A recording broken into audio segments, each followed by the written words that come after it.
Hello, everybody. Welcome back into the spread. I'm Andre Khatchaturian. He's Mike Cole, and we are ready to give you another episode where we give our best bets of the NFL season. Mike, how are you today? I'm great. Great. Thanks for asking. We didn't do much small talk beforehand, so we're really off the rip here. I'm excited. Yeah, so small talk.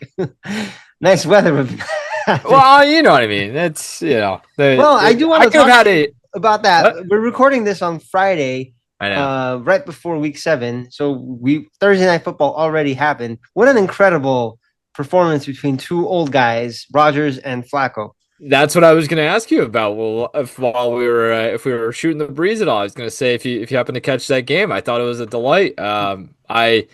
I've gone up and down over the years on Aaron Rodgers and in terms of how I feel about him, but like watching him kind of play the way that he did, and then obviously Flacco. I mean, the Flacco thing is like even hard to conceptualize how good he looked.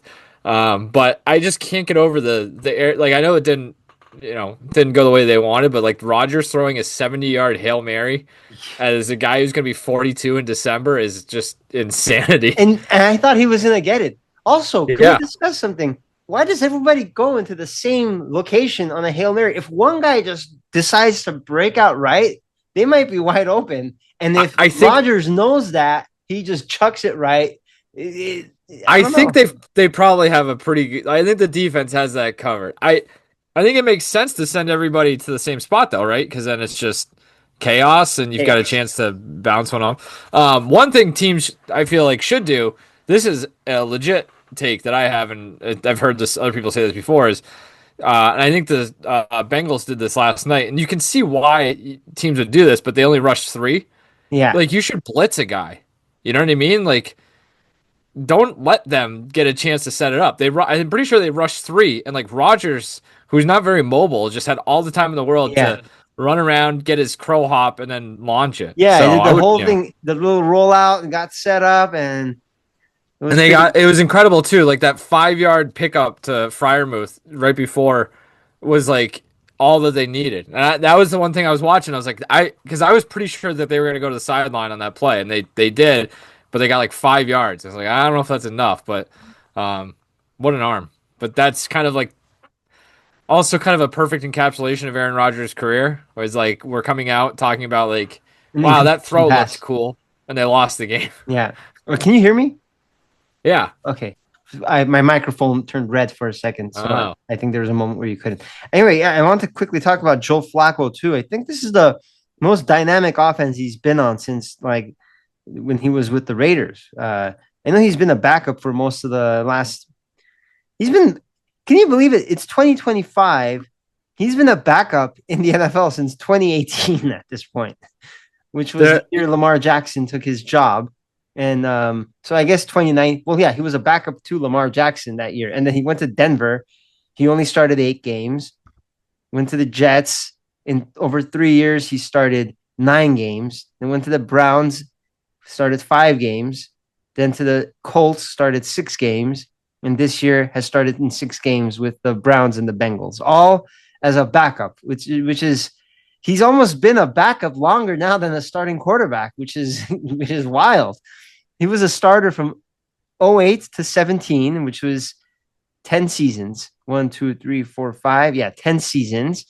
And since 18 till 25, he's been a backup.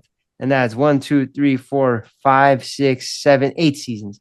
So if he's a backup yeah. for 2 more seasons in the NFL, we're going to be talking about a guy who's been a backup longer than a starter. Um, I saw this. Yeah, it's insane, and I saw this last night. Kind of puts it in perspective too. BetMGM put this out. The last time that Rodgers and Flacco played each other, this is just an insane stat on its own. Was 2009. Wow. I was I I was still in college. Yeah, I was I was a still in college. freshman in college. Um, Instagram didn't exist. You couldn't take an Uber, and Avatar hadn't been created yet. And I guess there's another thing that says like the Rockies were good at baseball, but it's Ryan you know Spielborgs.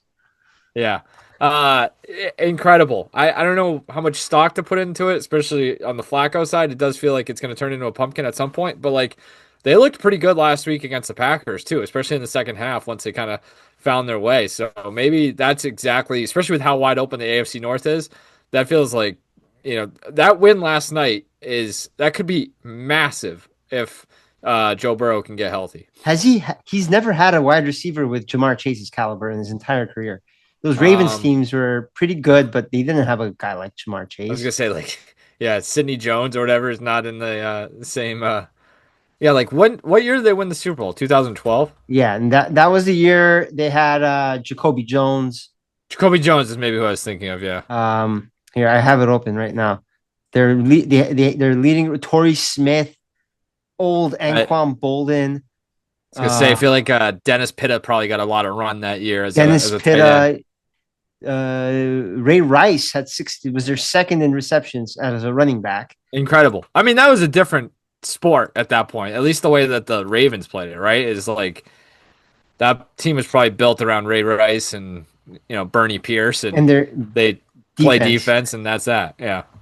Wow. Yeah. So let's see what happens here with the Bengals. They're 3-3 team, and that AFC North is 3-4. That's what I'm saying. Pick up a couple more, and you've done enough to save your season. That's why I think the Ravens, Burrow is supposed to come back at some point. like week 15 or 16, like the middle of December, which is going to be fun. I can't wait for the middle of December. I just got excited for Christmas time. Wow. Anyway, let's Yeah. go on and talk about week 7 because it's almost Halloween. I can't believe I saw my first Christmas commercial about a week ago at this point. Right. It was they snuck it in. It might have been during baseball coverage or something. I was Yeah, watching sports on TV. I saw it. It blew me away. terrible. Um, I love Christmas. It's just Yeah, right. you're gonna have Christmas commercials starting September very soon. Well, that's not to get on but like the whole part about, the whole great part about Christmas is it's one time a year. Like it's a special, specific time of year. But if we're going to stretch that out, you're ruining what makes it special, Same thing with the NFL expanding its schedule. I think, well, yes, exactly. And the older I get, the more, and maybe it's different for you because you have a child, but as I'm still childless, I think Christmas should be like an Olympic sport at this point, maybe once every 4 years. Uh, I thought you just said you liked it. I do, but every year, I don't know. I've had a couple tough Christmases with loss of family. Oh yeah. So I don't know. Thoughts and prayers. I am actually excited about Christmas this year. The last two. No, the thing is, as you get older, like, and the kids kind of throws it off too. But like, I've come to real. Well, I can't believe we're talking about this. I've come to realize that like the 3 weeks in the lead up to Christmas are better than Christmas itself because then it just gets Yeah, no, chaotic. you buy the tree and decorate the tree, and then Yeah. you buy some gifts, and then there's some like good football games that they flex on Saturday night, and what made the holiday season fun last year was the whole college football playoff. You had all those games around Christmas time. I remember it was December 20 had some like a triple header of college football games, and there was like a triple header of NFL Saturday games or something. It was wild. It was like one weekend full of very important football, college football, NFL games. And then there's of course the Fenway Bowl, which I try to go to every year. Of course. But we've had a lot of small talk at this point, so let's go on and talk about the Eagles and the Vikings, the first game on our list of games we want to talk about. And of course, like every week, I forget to have the line in front of me. I think the Eagles are 1.5-point favorites. The Eagles are 2.5-point favorites on the road at Minnesota. Yeah. Oh, it's 2.5 on ESPN. I got it at 1.5 on DraftKings. I was using ESPN because DraftKings didn't hire me, so I ended up I try not to use DraftKings. That's a good reason to not use it. Yeah, it opened at 1.5. ESPN has it at 2.5, but if DraftKings has it at 1.5, it kind of tells the story, right? It's small spread. It's kind of in that area. Yeah. We literally just got news that Carson Wentz will start for Minnesota, so that mystery is gone as well. So okay, well, yeah, well, the Vikings are coming off a bye week.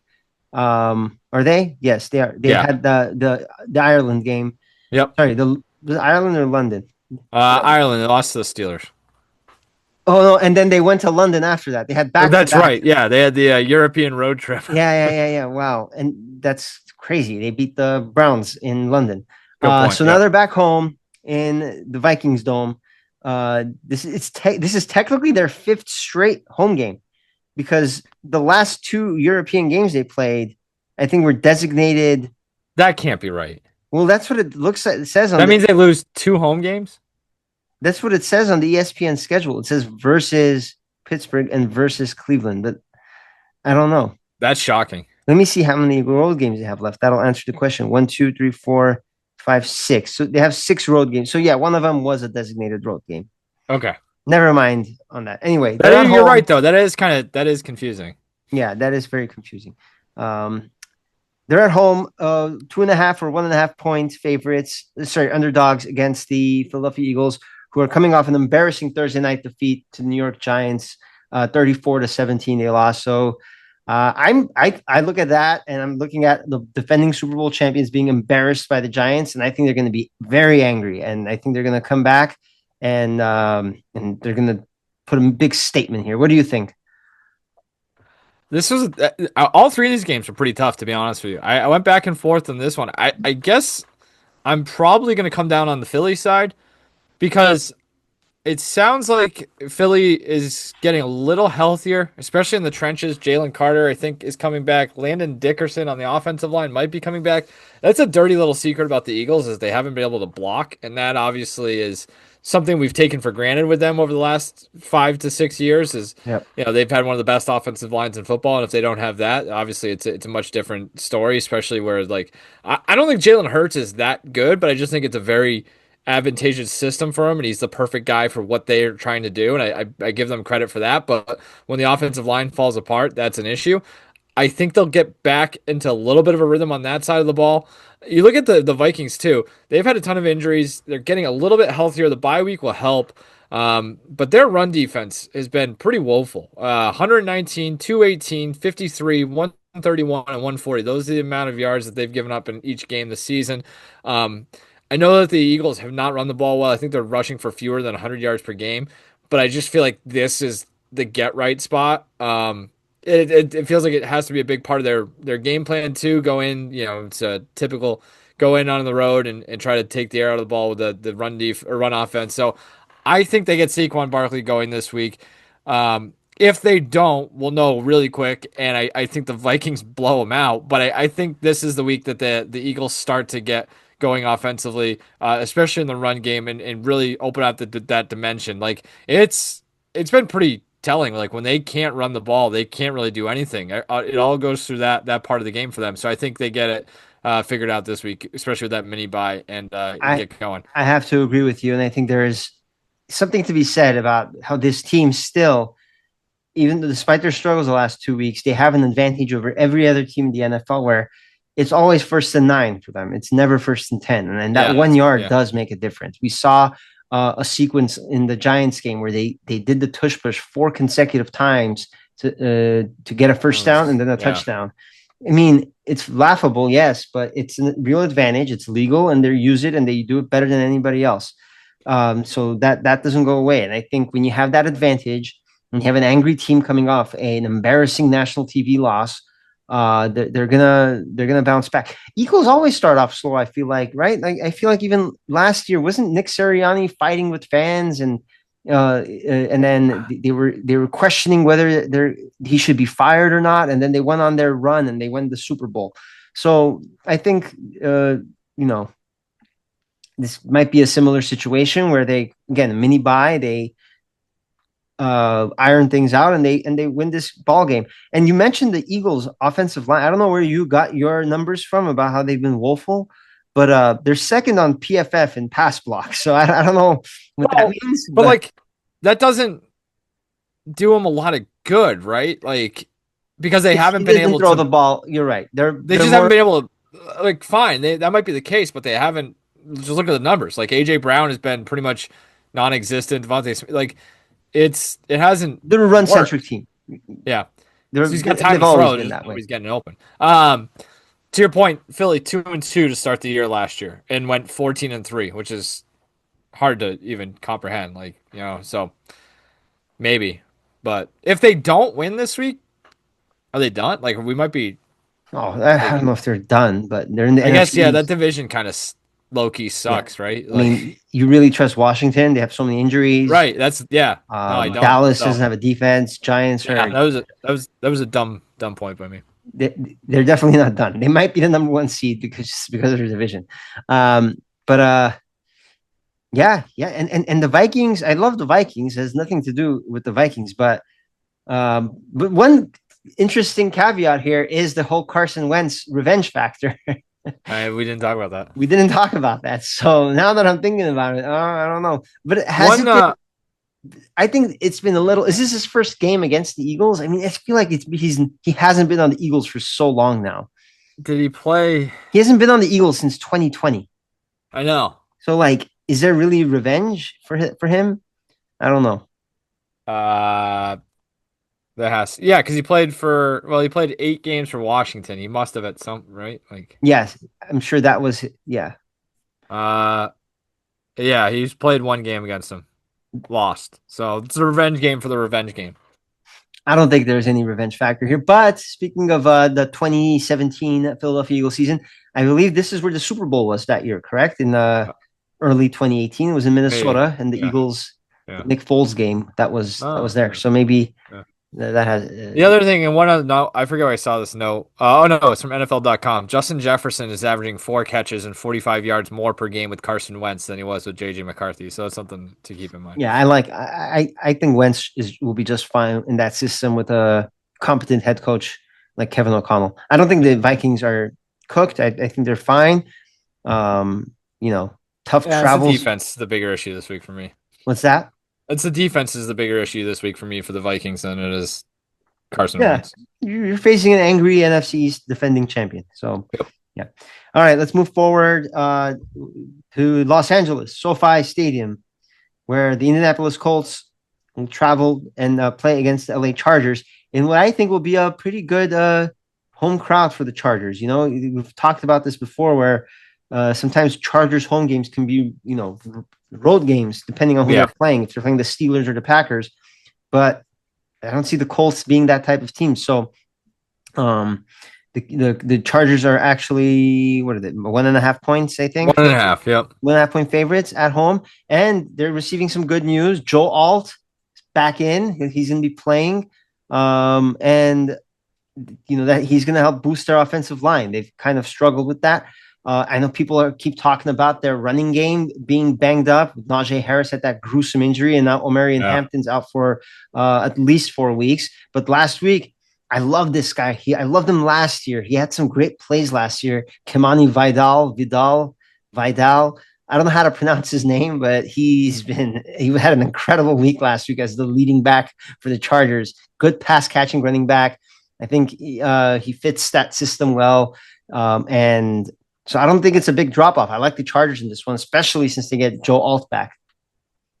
The Joe Alt thing's huge. They haven't been able to protect at all. Both these teams are actually pretty bad in the trenches, which was kind of surprising. I At first I was like, well, what has Indy done this year? Like 5-1. That's great. They've beaten Miami, Denver, Tennessee, Vegas, and Arizona. And that Love it. Denver win was the one That's that's leverage like game. the controversial one at the end or whatever. So, but then I looked at the Chargers wins, and they've beaten the Chiefs before the Chiefs could get right, the Raiders, Denver, and Miami. So it's not really like they've played more or less. Denver is one of the best defenses in the league, and Well, the Chiefs don't poo poo a Chiefs win. Indy beat Denver too. So like Yeah, but Indy lost to Denver. They got lucky. yeah, fine. But I just think like the idea that I had in my head that like the Colts haven't really beaten anyone can not be directly applied to the Chargers, but it's maybe not as big of a deal as I thought. Indy across the board, it's the numbers, the advanced metrics are through the roof. They're first in DVOA, second in EPA offense, seventh in EPA defense. This is another one. I saw NFL.com. They've had 10 punts through 6 games, which is the fewest by any team through 6 games since 1950. I think Jonathan Taylor is the difference maker here. I'm going to take the Colts. Wow. We haven't disagreed much in a while. I know. Again, I feel like I'm just reading an NFL.com story, but the Chargers 27.4 missed tackle rate. 24.7% missed tackle rate on run plays, which is the sixth highest in the NFL. They're allowing 3.7 yards after contact per carry, which is the fifth most. And also one other interesting wrinkle from ESPN research is Jonathan Taylor leads the NFL with 4 rushing touchdowns outside the tackles. The Chargers allowed the most rushing scores outside the tackles. Wow. I think they go in there and I think it's a Jonathan Taylor game. I I guess I'm putting stock in the fact that I don't think Joe Alt is going to fix everything that has been an issue for the Chargers this year. Maybe he's still not 100%. I think they struggled to kind of protect him. I don't love the fact that I'm taking Daniel Jones versus Justin Herbert on the road You shouldn't love specifically, that at but all. um, I just think they're gonna. I just trust the Chargers a little bit more to kind of dictate the game at their pace, and they find a way to win. Because again, I haven't watched a ton of, or excuse me, the Colts. I haven't watched a ton of Colts this year, but like I said, you start digging into the numbers, and it's like they've been pretty impressive regardless of the schedule. So Yes, they have been very impressive, but you know who else was impressive early in the season last year were the Saints. yeah, Those first two games. yeah, I don't think this is that type of a team. I think the Colts will have a pretty good chance of winning that AFC South division. They're 5-1 for a reason, but I think the Chargers are a Super Bowl favorite. And now they got their best player back. You can't really discuss the Chargers the last 3 weeks. They were missing their best player. Without him, it's been a story for the Chargers for years that Herbert gets a lot of pressure and he stinks. And with him, he's just a different guy, a different quarterback. And I think Kimani Vidal, we talked about him earlier. You can't poo-poo him either. I think he's going to have a big game. Quentin Johnston's healthy. He's going to be playing. They just have so many more weapons. And they have this tight end, too, the Chargers. He came out of nowhere. Olun. He has a very strange name. Oronde Gadsden. Oronde Gadsden. Yeah. He's not exactly Antonio Gates, but he's been having a good. They've been using everybody. They have so many options, and I know I'm listing their roster now, but they have a lot of threats, and they're all healthy, and Joe Alt's healthy. Why wouldn't I pick? And they're at home. I think they have the coaching advantage, the quarterback advantage, and probably the defense advantage too. You were talking about the Chargers' rush defense not being very good, but they're fourth on PFF. For whatever that's worth. Oh well, Rush defense PFF. Excuse me, I didn't know that. But do you put stock into that? I don't know. I've seen you talk about PFF before. I mean, when it fits my narrative, yeah. But no, I put I like the numbers more than I like the grading. So like whether it's PFF or other places, like I think the grading stuff is a little more subjective, obviously. And I might not totally understand the numbers, but at least it's a quantifiable baseline. So, sure. I don't know.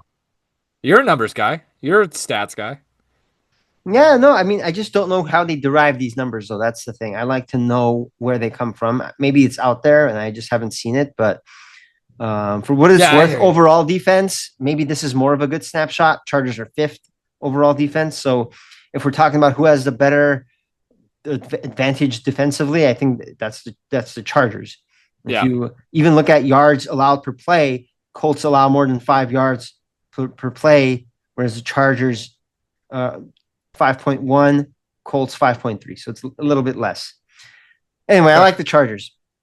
Okay. All right.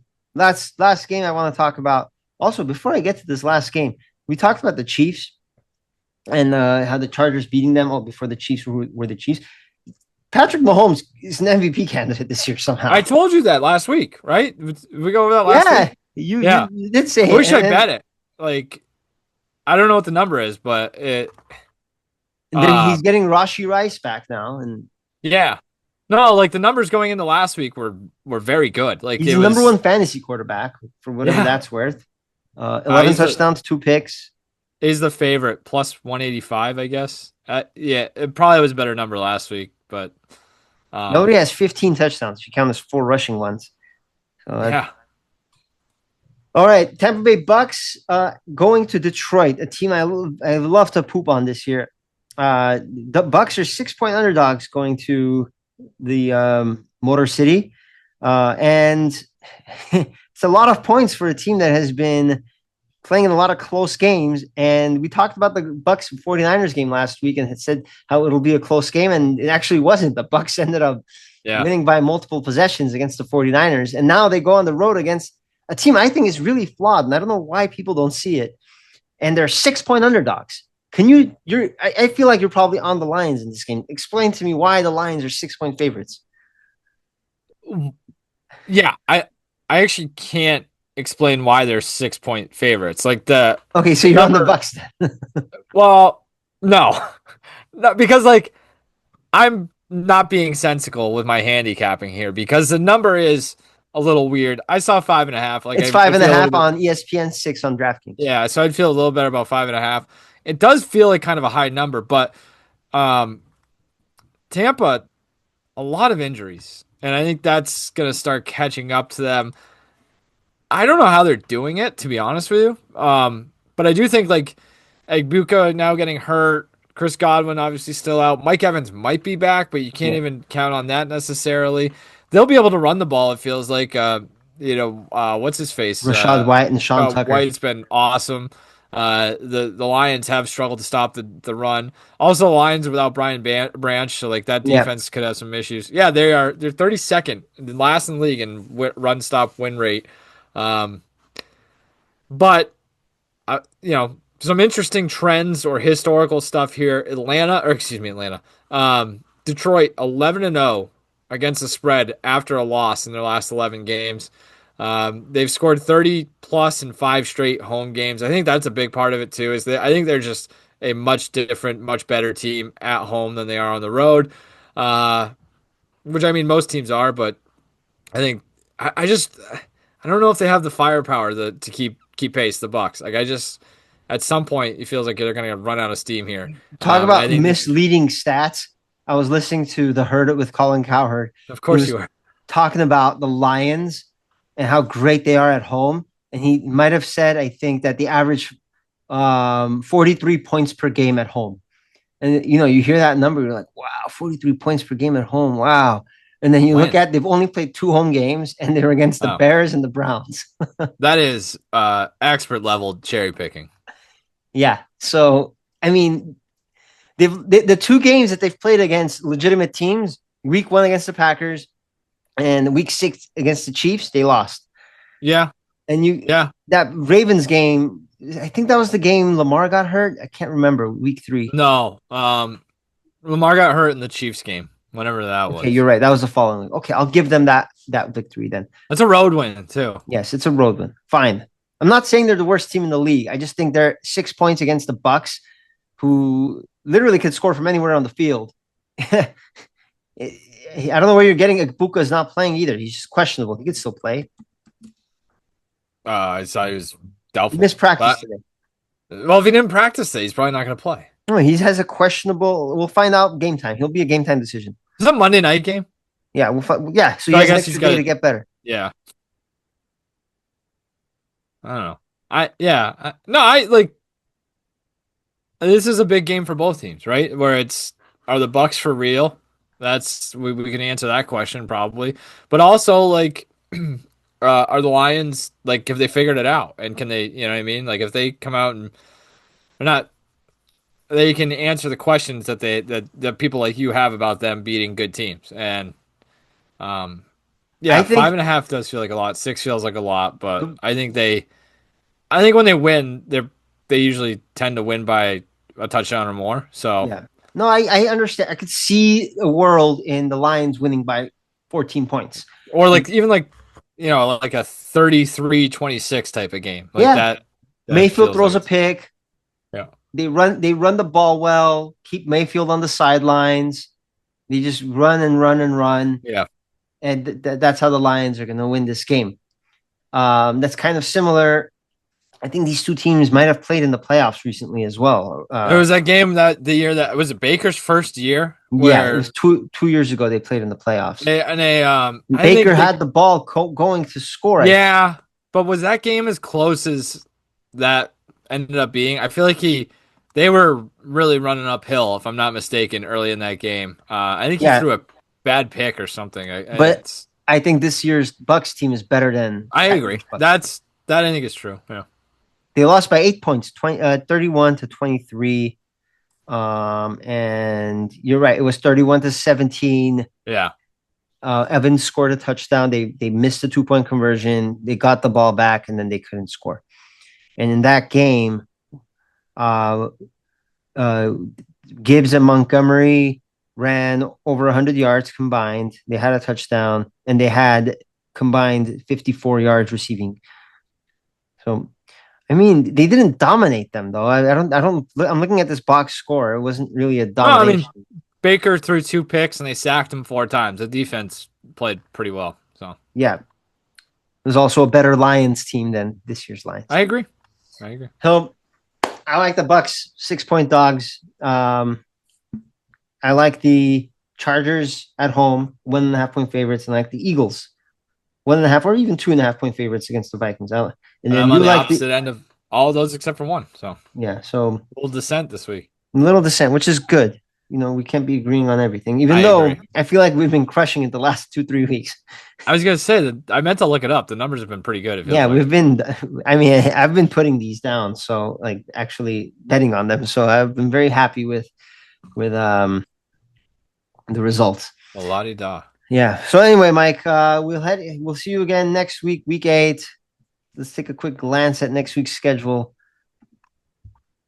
Wow. Next week's going to stink. We have 6 bye weeks. Oh, no. On a bye. So that includes the Lions, the Rams, the Seahawks, and the Jaguars. So I'm missing 4 good teams there. But you do have the Packers and Steelers. Aaron Rodgers playing against his old team. That's going to be awesome. Yeah.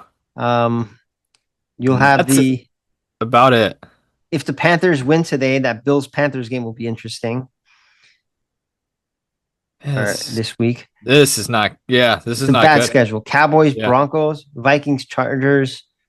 And the Commanders and Chiefs on Monday night seems, kind of like screwing with the schedule again, taking away the good, Well, yeah, exactly. So that will probably be a good one. At least the primetime games are good. Well, it is the World Series, right? So give baseball a break, let them shine. Good point. And have them their moments. It's going to be I think a good World Series. You'll have powerhouse Dodgers versus one of these 2 upstart American League teams. What do you think will win the ALCS?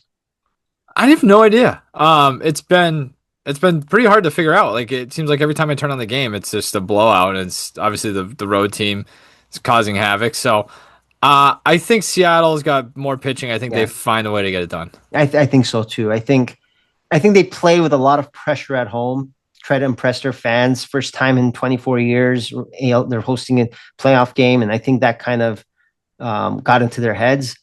But I think they settled down today. Bryce Miller's been good. Yeah, like I don't trust that. Like I know he pitched well, but the Blue Jays throwing out guys like Strasburg, I don't know. It feels like a bit of a house of cards. But they're so good offensively that Strasburg or Scherzer, Jesus. Scherzer.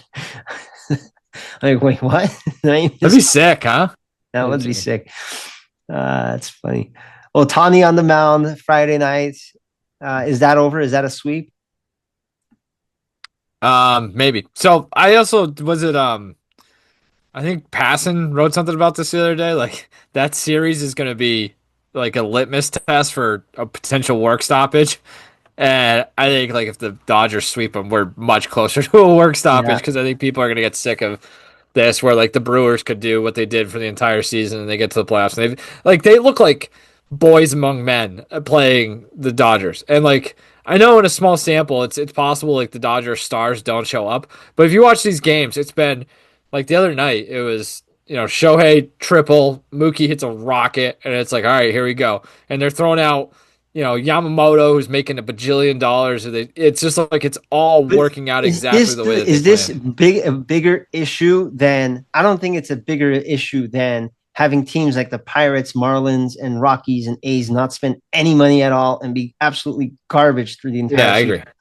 Like, which is why at least this is a dynasty. It's exciting. Yeah. There's a chance for an upset, and it's fun. Which is why, like, if I was the Dodgers, I'd be like, yeah, that's why we can do this. Like you got other teams that aren't going to do it, and Yeah. like, and if you wanted to, you could point to the Red Sox, the Yankees, the Cubs, other big market teams that aren't spending as much as the Dodgers can, despite probably being able to. Like that's a whole nother thing. So But then they have the teams like the Mets who do spend and don't even yeah, make the playoffs. So yeah, I don't know. It can go either way. I think the Dodgers have just done a really good job of managing their team this year. With they had all those ace pitchers that were not pitching at all during the regular season, and then they all came back at the right time. yeah. They just had to get it to this point, and now that Yeah, they're here, it's like this and is yeah. I mean they have the league's best player too. Like you're gonna punish them for I don't know. I don't. That's what I'm I saying. think Like they've got don't four punish the guys who are Dodgers, punish the Marlins, punish the Nationals, punish those garbage teams because they're the ones bringing the sport and they're the ones taking the sport back, not the yeah, Dodgers. yeah. And I'm not even entirely sure like what my opinion is on it all because like I don't think you can get mad at the Dodgers for it's within their right. You know what I mean? Like they're not breaking any rules. Like it's so that's why I think it's going to be a very contentious. You know, there's going to be a work stoppage. Like I think we're Yeah. going to miss maybe That's the the entire 27, 20. right? Yeah, Well, enjoy the 26 season then, yeah. and the World Baseball Which is Classic. going to be perfect. Like the Red Sox are going to be on their ascent, and it's just going to be like, well, right as they get into that prime of what they're supposed to be, they're going to have a work stoppage because John Henry wants a work stoppage. Anyway, that's all we have for today. Talked about everything. That was great. Yeah, it was And fun. Yeah. we'll see you next week.